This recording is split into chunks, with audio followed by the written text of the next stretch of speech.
I really like beer. It's true. I really, really enjoy drinking beer.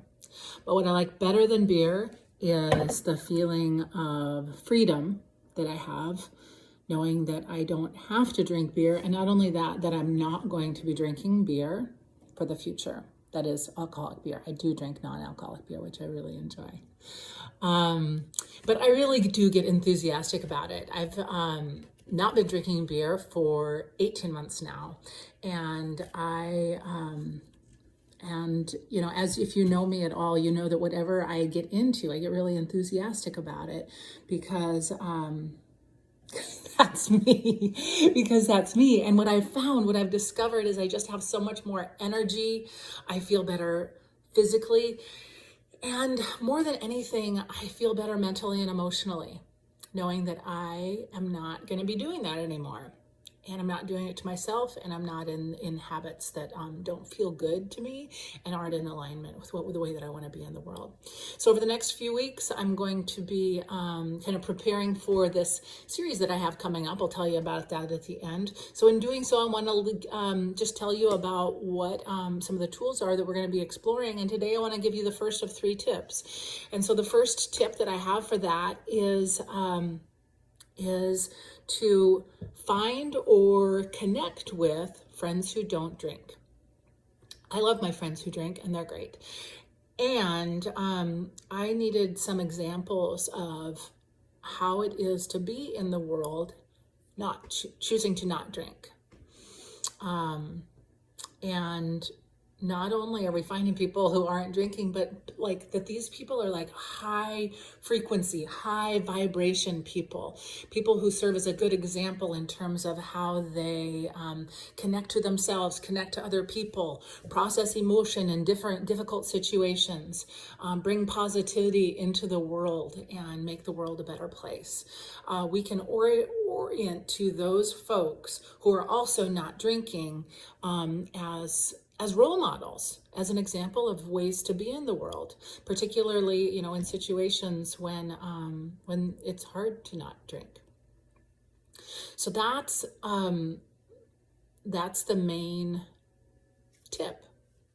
And what I found for myself is that I already was friends with some people who didn't drink, and that there are some people who are kind of on the periphery. Like I'm like, oh, I can be more friend. I can pursue spending more time with you. And I know that, given the pandemic, that we don't have all the choices in the world in terms of spending time together, but we do have choices, whether that's hanging out on Zoom or planning a socially distanced walk when it's not raining or snowing or whatever.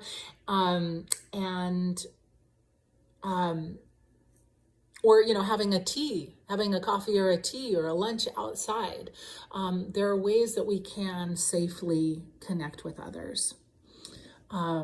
So I encourage you to do a bit of an inventory of people who don't drink. And if you don't know any folks like this, that's okay. Like there are ways, there are ways to meet people. One place that I'll just mention briefly is that, all AA meetings are online these days, they're online, and lots of them are open. So you don't necessarily have to identify as an addict or an alcoholic to attend these meetings. And often I've attended some, and you just, you introduce yourself, but you don't have to say that you're an alcoholic, and you just kind of hang in the background and listen to people's stories and people's, the ways that they share. And that's a good way to connect with others. So that's always there. Also, I have this series coming up. It starts January 22nd. It's on a Friday night. It's purposely on Friday night at 5:30, which is a little bit of a witching hour for drinking. That's 5:30 PST. 5:30 is a bit of a witching hour, and we'll be exploring connections with each other for one. So even if you don't have folks that you can talk with in your life about potentially not drinking, that this would be a place where you can connect with others and discuss. So we'll be talking about yoga philosophy. We'll be talking about our kind of thoughts and feelings with regard to considering sobriety. We'll also be doing practices that include, meditation, breath work, and movement.